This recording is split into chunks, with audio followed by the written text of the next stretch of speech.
তরুণদের সম্পৃক্ত করি, উন্নত নগর গড়ি প্রতিপাদ্যে ঠাকুরগাঁয়ে নানা আয়োজনের মধ্য দিয়ে বিশ্ব বসতি দিবস 2024 পালন করা হয়েছে। সোমবার সকালে দিবসটি পালনে জেলা প্রশাসক কালেক্টর চত্বর থেকে একটি বর্ণাঢ্য র্যালি বের হয়ে শহরের প্রধান প্রধান সড়ক অতিক্রম করে যথাস্থানে এসে শেষ হয়ে জেলা প্রশাসকের সম্মেলন কক্ষে জেলা প্রশাসনের আয়োজনে আলোচনা সভা অনুষ্ঠিত হয়। উক্ত সভায় অতিরিক্ত জেলা প্রশাসক সরদার মোস্তফা শাহীনের সভাপতিত্বে জেলা গণপূর্ত বিভাগের প্রকৌশলী তহিদুজ্জামান, উপবিভাগীয় প্রকৌশলী এ.কে.এম নুরুল হাসান সহ অন্যান্যরা বক্তব্য রাখেন।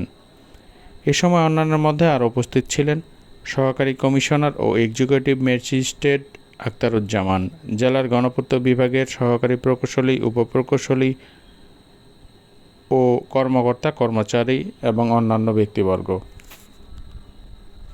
উপস্থিত ছিলেন।